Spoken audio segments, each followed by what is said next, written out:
नियम है, आज भी नीति नियम।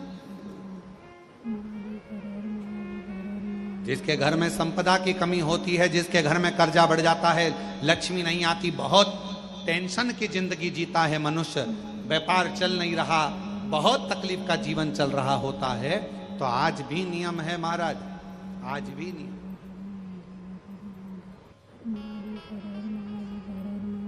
कि सोमवार शुक्रवार ये दो बार ऐसे हैं, इन दो बार को यदि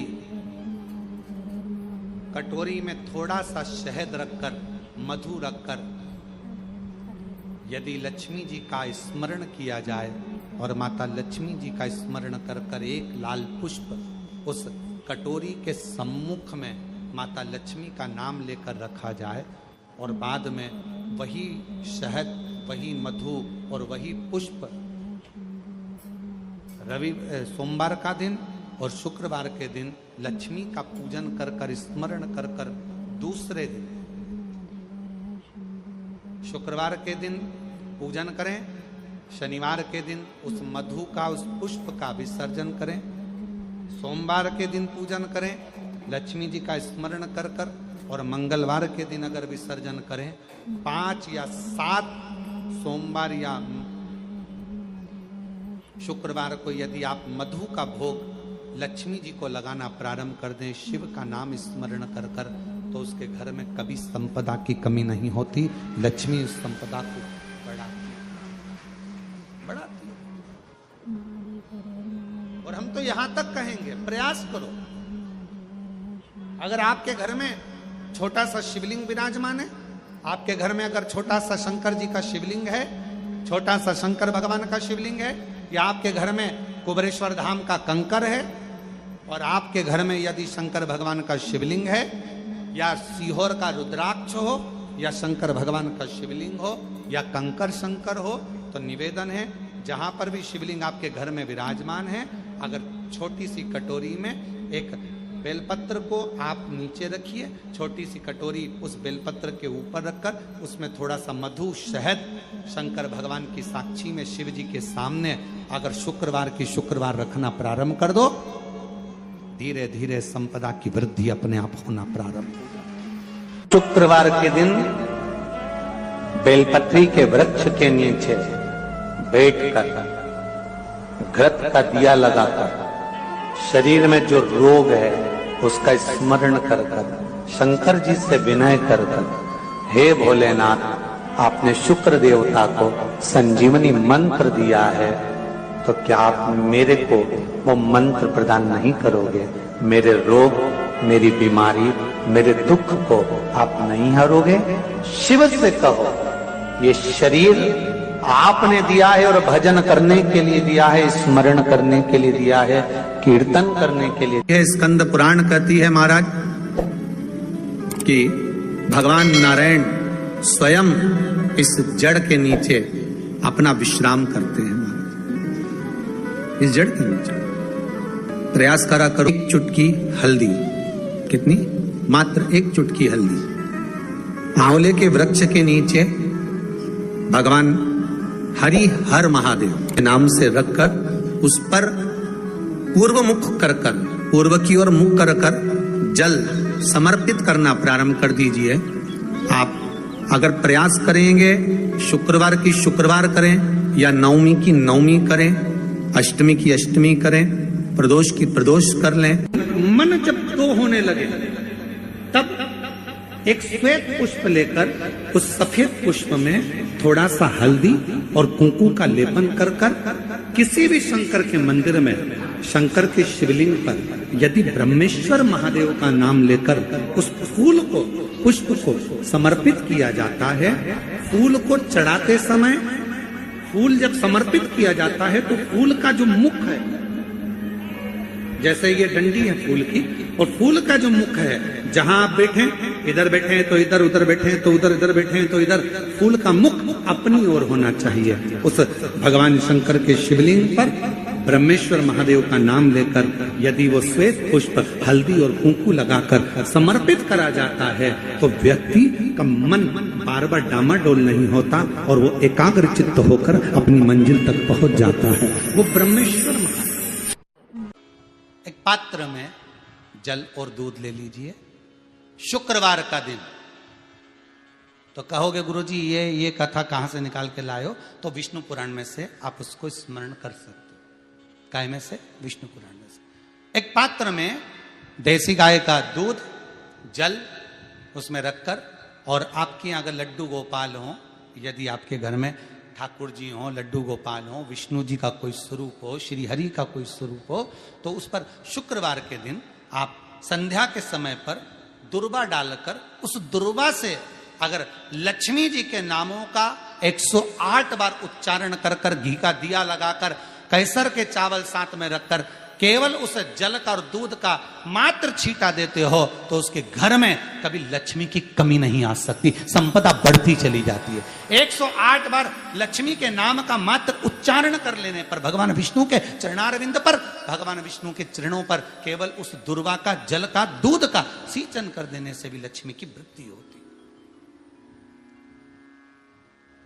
लक्ष्मी देती, दुर्वा बढ़ती है। और दुर्वा का एक बहुत सुंदर गुण है महाराज, बहुत सुंदर गुण है दुर्वा का। जहां पर उसके भीतर गांठ आती है ना, वहां से 2 रास्ते बना देती है। बोलो बनाती कि नहीं बनाती? कभी दुर्वा देखी होगी आपने। जहां गांठ आई वहां 2 रास्ते बनाएगी, फिर गांठ आई फिर 2 रास्ते बनाएगी, फिर गांठ आई फिर 2 रास्ते बनाएगी। दुर्वा का क्रम ऐसा है कि हम भगवान को दुर्वा क्यों देते हैं, उसका कारण यह है कि मान लो हे परमात्मा, हे शंभु, हे गणेश, हे प्रभु नारायण, अगर मान लो मेरा एक रास्ता चलते चलते गांठ पड़ जाए, एक रास्ता मेरा बंद हो जाए, तो वहां से मेरे दूसरे रास्ते खोल देना। इसलिए दुर्वा भगवान को समर्पित करी जाती है। दुर्वा को समर्पित करने का क्रम ही यही है कि मेरे मार्ग खुल जाए, मेरी राह खुल जाए, मेरा मार्ग चारों तरफ खुलता चले। दुर्वा नीचे की ओर चलते चलते मार्ग खोलती चली जाती है।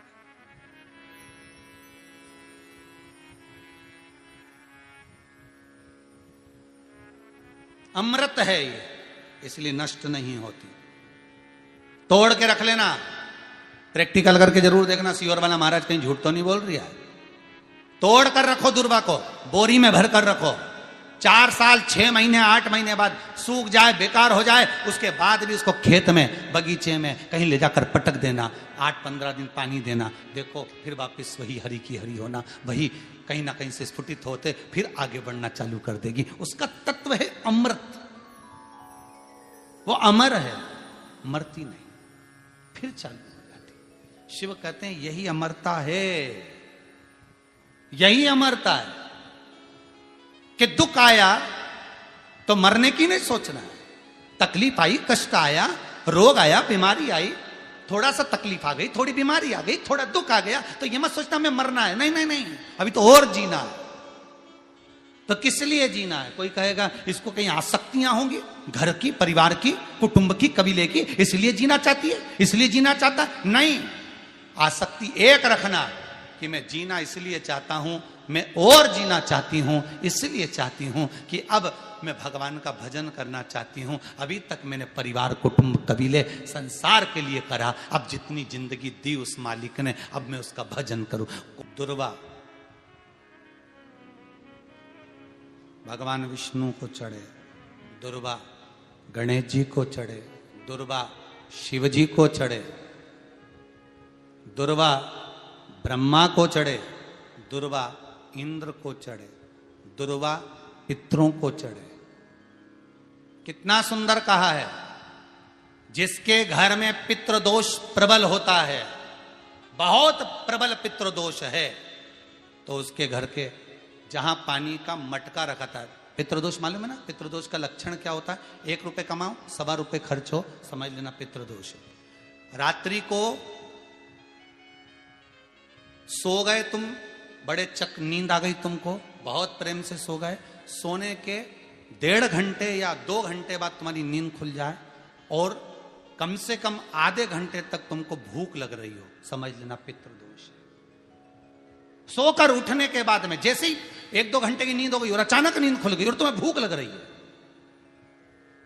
भूख लग रही है, प्यास लग रही है बहुत तेज, अभी सोए हो, 1.5 घंटा ही हुआ, 2 घंटा ही हुआ, भूख लगने लगी, बहुत तेज भूख लग रही है, समझ लेना पितृदोष। पितृ भूखे हैं, भोजन की याचना कर रहे हैं, भोजन की याचना।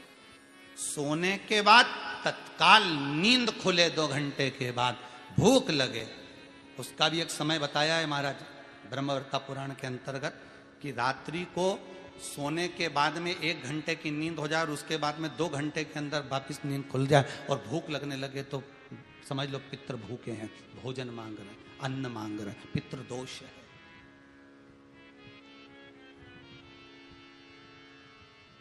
पितृदोष का कुछ कुछ वर्णन किया गया है। घर में एक पात्र के चक्कर में, एक बेडशीट के चक्कर में, एक सामान के चक्कर में विवाद हो रहा है तो समझ लो पितृदोष है। 1 रुपया कमाया, 1.25 खर्च हो रहा है, पितृदोष है। घर में एक बीमार, दूसरा फिर बीमार हो गया, तीसरा फिर बीमार हो गया, एक ठीक हुआ, एक बीमार हुआ, पितृदोष है। पितृदोष का भाव, तो उसके लिए करना क्या है? शिव महापुराण की कथा कहती है सुंदर, गणेश जी का चरित्र वर्णन करता है स्कंद पुराण कहती है, विष्णु पुराण कहती है कि दुर्वा 21 दुर्वा की गांठ बनाकर, 7 गांठ 21 दुर्वा की बनाकर, जो अपने पितरों का मटका, मटका मतलब परिंदा, हंडा, जो भी पानी का भरते हो, उसके नजदीक में मात्र एक कटोरी में चावल रखकर उसमें अगर दुर्वा रख देता है तो मात्र 5 या 7 दिन में पितृदोष समाप्त होना प्रारंभ हो जाता है। उसके घर में लक्ष्मी की वृद्धि होने लगती है, सुख शांति अपने आप आने लगती है, उसका क्लेश समाप्त हो जाता है। दुर्वा में वो गुण है जो पितृ भी उसका भाग अमृत तत्व प्राप्त करना चाहता, अमृत देना चाहता। और सरल भाषा में समझिए, जिसकी फैक्ट्री नहीं चल रही हो, फैक्ट्री में बार बार कुछ तकलीफ आ रही हो, गाड़ियां नहीं चल रही हो, 4 व्हीलर गाड़ियां ले रखी हैं, कभी ट्रक गड़बड़ हो रहा है, कभी ट्रक में ये हो रहा है, कभी गाड़ी में ये हो रहा है, कभी बस में ये हो रहा है, बस एक काम करना है, दुर्वा का थोड़ा सा भाग लेकर पानी के लोटे में उसको डालकर 5 अक्षत के दाने उसको पटक कर उस गाड़ी के अंदर उस कलश को रख दो, बस आधे घंटे के लिए, और उस पानी को चक्के के चारों तरफ डालते डालते जाइए दुर्वा के साथ में, तकलीफ नहीं देगा। फैक्ट्री का भी यही प्रमाण है। दुर्वा में वो अमृत तत्व छुपा है जिसका सुख आनंद दे जाता है, आनंद। शिव पुराण कह रही है महाराज, दुर्वा का एक नाम और है, उसका नाम है अमृत जन्मा। क्या नाम है? अमृत जन्मा, दुर्वा का एक नाम और है। मारवाड़ी लोग इसको ध्रुवी बोलते हैं, ध्रुव बोलते हैं। दुर्वा का वो सुख, शंकर भगवान गौ माता दूध की धार लगाती है, इसलिए दुर्वा का दूध से बड़ा मिलन है, बड़ा आनंद है, बड़ा सुख है। कोई भी ग्रह अनुकूल नहीं है, सब बेकार चल रहे हो, सब प्रतिकूल चल रहे हो, दूध के पात्र में दुर्वा डाल लो, पीपल के वृक्ष के नीचे चढ़ा कर आओ, राहु केतु शुक्र शनि जो भी गड़बड़ है सब सुधरना चालू हो जाता है। दुर्वा का वो सुख। जिस नदी में स्नान करो, तीर्थ में जाकर उस नदी के पास में कोई बगीचा लगा हो, वहां की दुर्वा को तोड़कर स्नान करते समय नदी में मात्र विसर्जन कर देने पर पितरों को पिंड पहुंच जाता है। मात्र उस दुर्वा का विसर्जन कर देने पर पितरों को पिंड का भाग मिल जाता है। अभी ना तो तुम्हारे पास में आटा है, ना तुम्हारे पास में चावल है, ना तुम्हारे पास में पिंड है, ना कोई तुम्हें संकल्प छुड़ा रहा है, ना कोई तुम्हारे पास में वस्तु है, उसके बाद भी पितरों को भाग मिल रहा है। काय से? केवल एक दुर्वा के तत्व से। स्नान करने से पहले पवित्र नदी में, गंगा यमुना नर्मदा सरयू आदि किसी पवित्र नदी में आप स्नान कर रहे हो, वहां के बगीचे में घूमकर आप जाते तो हो, पैदल ही नहाने जाते हो, तो घाट के आसपास में कोई बगीचा, वहां की दुर्वा तोड़ ली, एक दुर्वा नहाने से पहले अपने पूर्वजों पितरों के नाम से नदी में छोड़ दी। फूल तो छोड़ते ही हो, दिया भी छोड़ते हो, बस एक ही चीज नहीं छोड़ते, वो दुर्वा, और वो ही काम की, वही काम की। तुम कुछ छोड़ो ना छोड़ो, एक दुर्वा का भाग छोड़ दिया, वो पितरों के लिए सुख प्रदान करने वाला। शिव पुराण कह रही है महाराज, देवताओं को अमृत कितनी बार मिला? एक बार। दुर्वा को अमृत कितनी बार मिला? जम के बोलिए, 5 बार। कार्य सिद्धि के लिए 5 दुर्वा गणेश जी को चढ़ाई जाती है, आज भी नियम।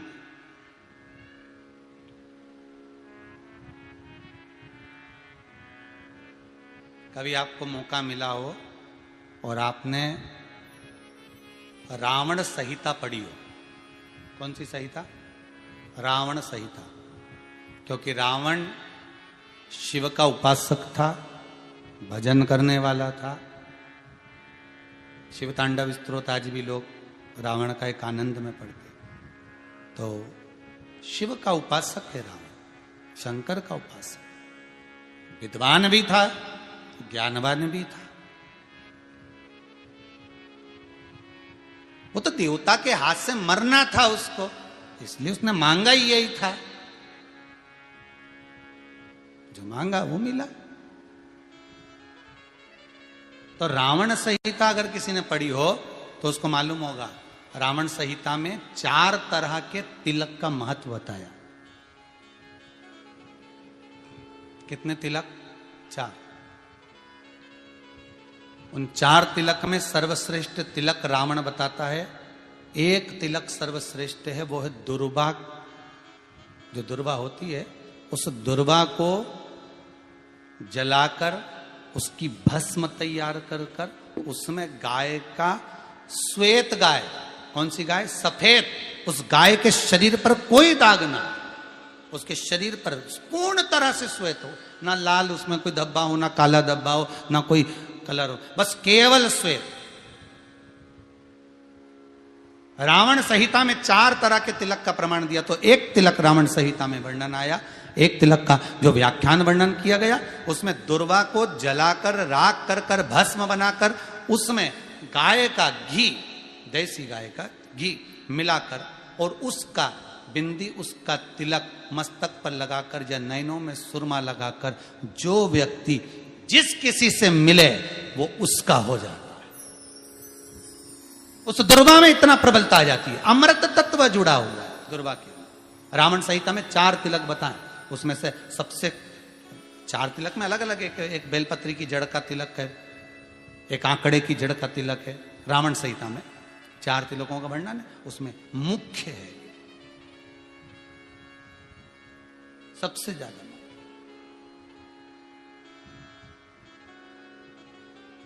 हम तो कहेंगे, अगर मान लो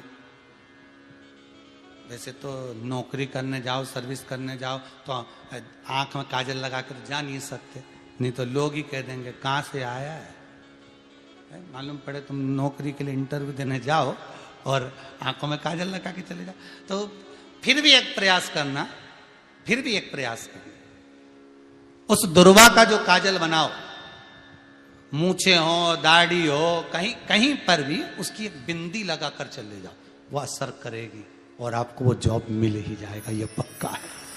उसमें आकर्षण होता है। दुर्वा आकर्षण का केंद्र करती है। आपको कभी आपके नयनों में दर्द हो रहा हो, जलन हो रही हो, तो आप दुर्वा, हरी भरी जहां दुर्वा हो वहां थोड़ी देर चलने का प्रयास करिएगा, आपके नेत्रों का विकार समाप्त हो जाएगा। दुर्वा में वो एक सुख है, वो अमृत छुपा हुआ, और एक बार का अमृत नहीं, 5 बार का अमृत दुर्वा के अंदर।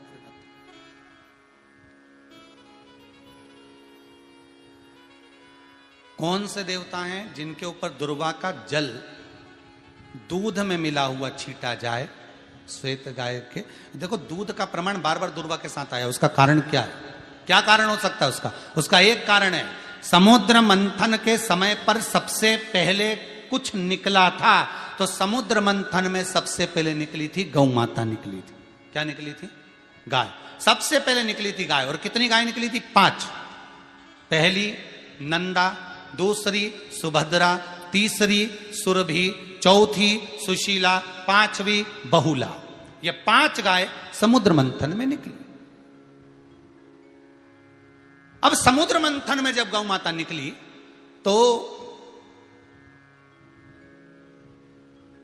सारे 33 कोटि देवता मंथन में जो लगे हुए थे, उन मंथन को करते करते देवता थक चुके थे। सारे देवता थक चुके थे।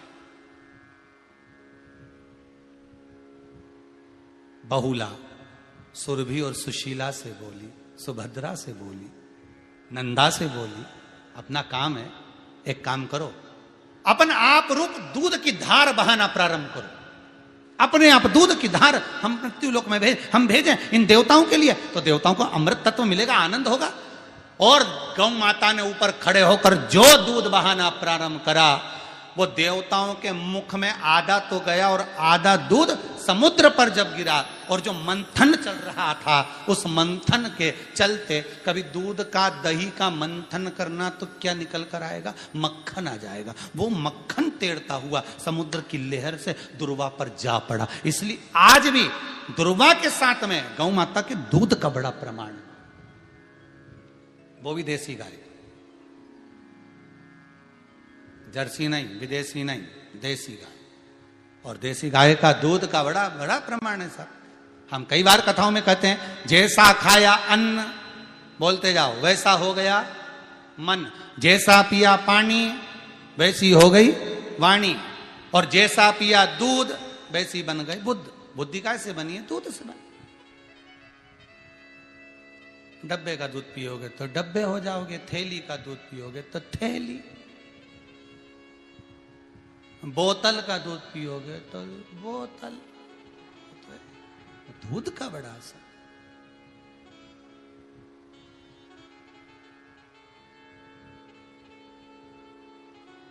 गौ माता के दूध का पान।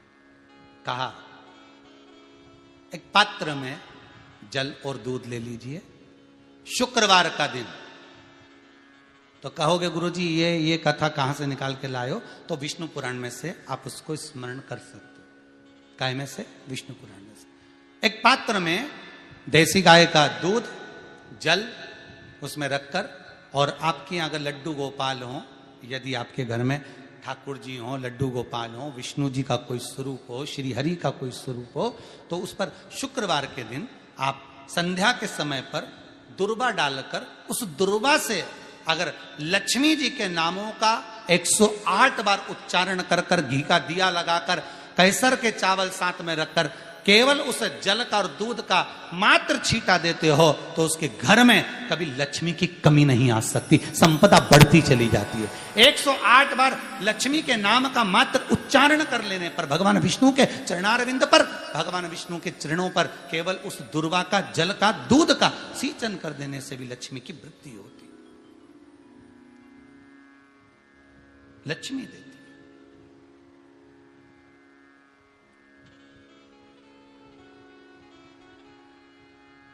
दुर्वा बढ़ती है, और दुर्वा का एक बहुत सुंदर गुण है महाराज, बहुत सुंदर गुण है दुर्वा का। जहां पर उसके भीतर गांठ आती है ना, वहां से 2 रास्ते बना देती है। बोलो बनाती कि नहीं बनाती? कभी दुर्वा देखी होगी आपने। जहां गांठ आई वहां 2 रास्ते बनाएगी, फिर गांठ आई फिर 2 रास्ते बनाएगी, फिर गांठ आई फिर 2 रास्ते बनाएगी। दुर्वा का क्रम ऐसा है कि हम भगवान को दुर्वा क्यों देते हैं? उसका कारण यह है कि मान लो, हे परमात्मा, हे शंभु, हे गणेश, हे प्रभु नारायण, अगर मान लो मेरा एक रास्ता चलते चलते गांठ पड़ जाए, एक रास्ता मेरा बंद हो जाए, तो वहां से मेरे दूसरे रास्ते खोल देना। इसलिए दुर्वा भगवान को समर्पित करी जाती है। दुर्वा को समर्पित करने का क्रम ही यही है कि मेरे मार्ग खुल जाए, मेरी राह खुल जाए, मेरा मार्ग चारों तरफ खुलता चले। दुर्वा नीचे की ओर चलते चलते मार्ग खोलती चली जाती है।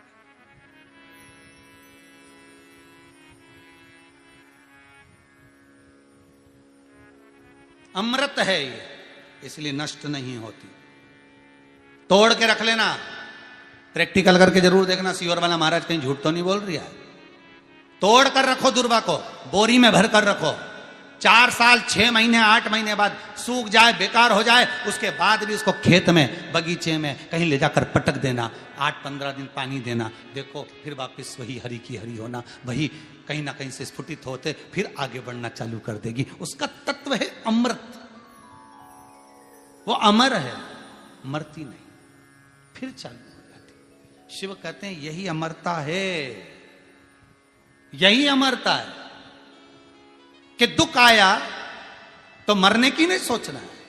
तकलीफ आई, कष्ट आया, रोग आया, बीमारी आई, थोड़ा सा तकलीफ आ गई, थोड़ी बीमारी आ गई, थोड़ा दुख आ गया, तो ये मत सोचना मैं मरना है। नहीं नहीं नहीं, अभी तो और जीना है। आया दरवाजे तक रोग, आया दरवाजे तक बीमारी, आया दुख दरवाजे तक, दुख क्यों ना आएगा? हमारे पूर्व का कर्म है तो दुख तो मिलना ही है। कोई महाराज जी तुमसे कह दे कि तुम्हें दुख ही नहीं आएगा, मैं बैठा हूं, तो महाराज जी से कहते ना तुम्हारे चरण कहां हमें बता दो, क्योंकि दुख तो आएगा।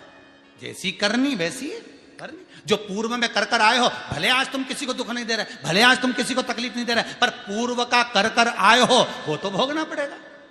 दो कारणों से मनुष्य का शरीर मिलता है, एक कर्म का भोग भोगने के लिए, दूसरा भगवान का भजन करने के लिए। भजन भी करो और दुख भी भोगो। जो मिला है किस्मत में, बड़े प्रेम से मिला, ना जाने क्यों मिला इतना दुख, उसका कारण होगा। वो कारण को ढूंढना बाद में, अपने को ढूंढने की जरूरत भी क्या, अपन तो भजन करो, भजन करोगे तो दुख कटेगा।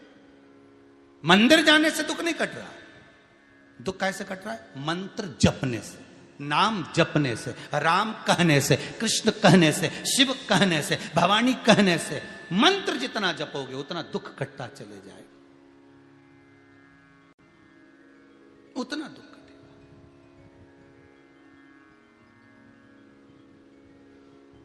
भोला सब दुख काटो म्हारा, ओ भोला सब दुख काटो म्हारा।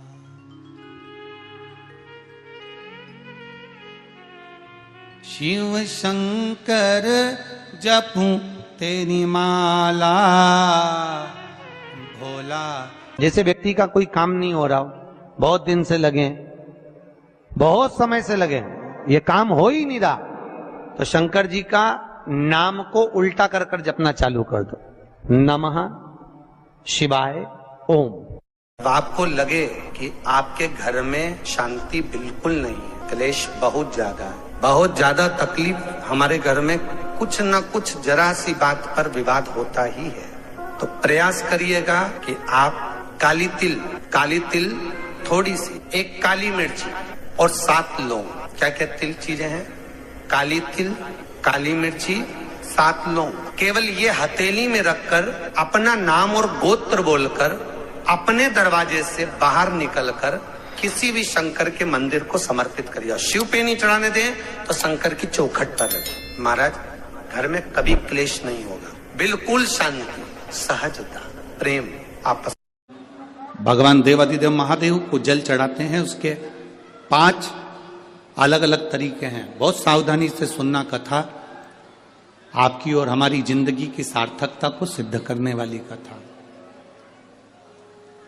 आज पंजाब की इस पवित्र भूमि पर अगर यह प्रसंग निकला है तो इसको आप अगर सुनेंगे तो आपका जीवन सार्थक होगा। शिव जी को 5 तरह से जल चढ़ाने का तरीका है। जैसे पंचामृत होता है, दूध, दही, शहद, घी, शक्कर, ये सब पंचामृत के अंतर्गत आते हैं, उसी तरह शंकर जी को 5 तरह से जल चढ़ाने का क्रम वर्णित किया गया। अब उसको समझेंगे, बहुत सावधानी से समझिएगा। पहला, जल लेकर आए, सीधे डायरेक्ट शंकर भगवान के शिवलिंग पर चढ़ा दिया, ये प्रथम जल का चढ़ाने का तरीका। दूसरा, जहां से पानी बहकर जाता है, जहां से जल बहकर जा रहा है, उसके ठीक विपरीत जल उत्तर में जा रहा है, आप दक्षिण में खड़े होंगे और दक्षिण में खड़े होकर उत्तर की ओर मुख करेंगे और शिव जी को जल समर्पित करेंगे। ये रोग मुक्ति करने वाला है और हमारे रोग पर हमें विजय प्रदान करने वाला है। ये जल चढ़ाने का तरीका। एक, सीधे मंदिर में गए, लोटा भर कर जल उठाया, शिव जी को चढ़ा दिया। दूसरा जल, जहां से पानी बहता है, शिव जी का चढ़ा हुआ जल जहां से बहकर जाता है, उसके ठीक विपरीत में शिव जी का जल इधर जा रहा है तो तुम यहां खड़े हो, तुम यहां बैठो, यहां मत बैठना, यहां मत बैठना, इधर बैठो। अगर रोग का निवारण है तो यहां बैठकर। तीसरा, अशोक सुंदरी से जल चढ़ाते चढ़ाते शिवलिंग तक लेकर जाना और शंकर भगवान के शिवलिंग पर पूर्ण जल समर्पित करना। यह तीसरा तरीका, यह कार्य की सिद्धता के लिए। हम जब किसी से आस न लगाकर परमात्मा से विनती करते हैं तो वो विनती करने का तरीका तीसरा। चौथा, शिवजी पे चढ़ा हुआ जल 5 जगह पर समर्पित करना। गणेश जी, कार्तिकेय, अशोक सुंदरी, शिवलिंग और जलाधारी, ये चौथा क्रम है।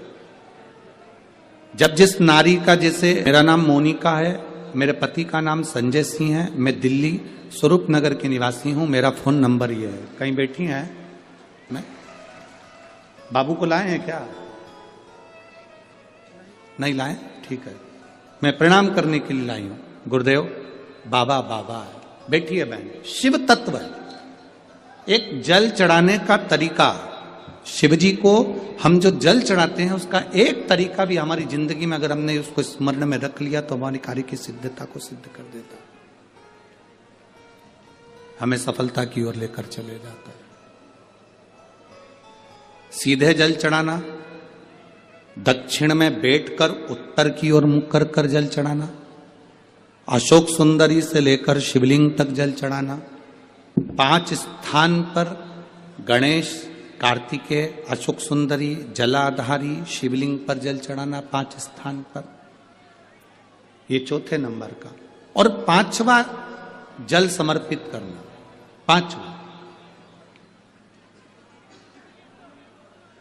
5वें नंबर का जल।